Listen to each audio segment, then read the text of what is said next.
বাংলাদেশ আওয়ামী লীগ আবার ফিরবে এবং ভয়ঙ্কর ভাবে।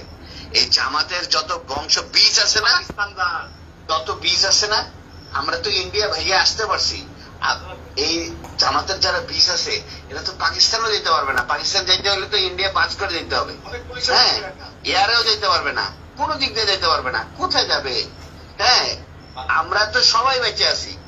হয়তোবা কিছু লোকজন নিরীহ কিছু নেতা কর্মীদের উপর অত্যাচার করে মেরে ফেলানো হয়েছে। হ্যাঁ, ম্যাক্সিমাম বেঁচে আছি। কিন্তু বাংলাদেশ আওয়ামী লীগের 4 কোটির উপরে নেতা কর্মী আছে, একদম নেতা কর্মী।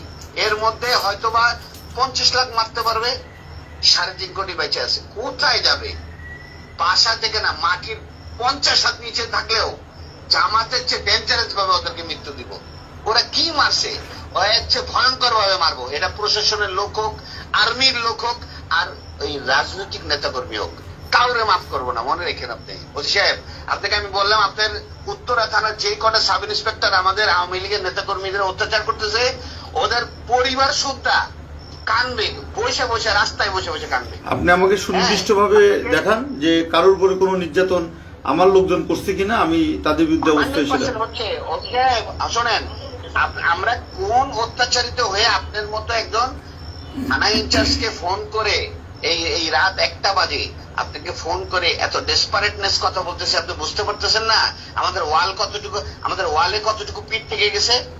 হ্যাঁ, আমরা কিন্তু মার্ডার মামলার আসামি, 47টা মার্ডার মামলার আসামি। জানিও না কয়টা মার্ডার করছি। হ্যাঁ, আমি কিন্তু জানিও না যে আমি কয়টা মার্ডার মামলা করছি। কিন্তু আপনারা আমাদের নামে একটি মামলাও, আপনার একটি মামলাও কিন্তু পুলিশবাদী মামলা না। ওসি সাহেব, পুলিশি মামলাগুলো নিছে বিনা তদন্তে।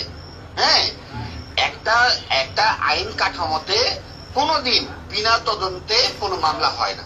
আপনার পুলিশ এতগুলো মারা গেল, কই আপনার একটা মামলা ফাইল করতে বলেন না আজ পর্যন্ত? ওসি সাহেব, এটা তো আমাদের ব্যর্থতা। আপনাদের চাকরি করা উচিত না। এটা সত্য, এটা সত্য।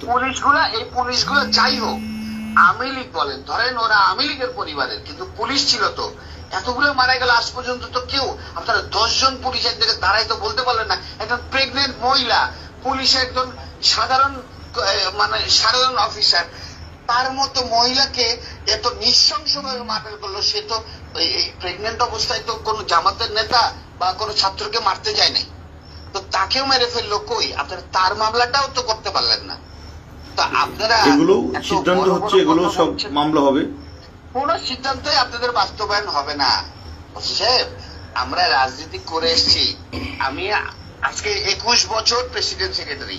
আমার কি ওই ধারণা নাই বাংলাদেশের রাজনীতি কোন দেশের মানে কথায় চলে? হ্যাঁ, আমেরিকা কয়দিন সেভ করবে সাহেব?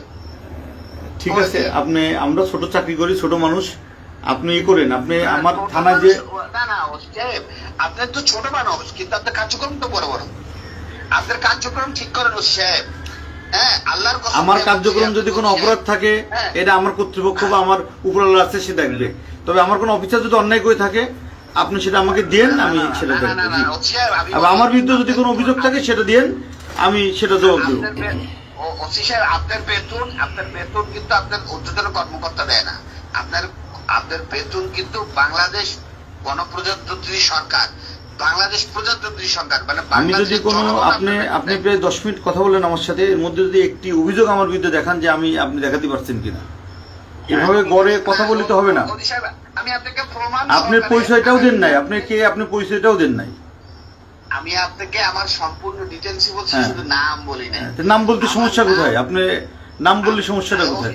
আপনার নাম, আমি যদি কোনোদিন আমার নাম বলি, আপনার বাসায় আপনার সামনে কাইকে বলবো।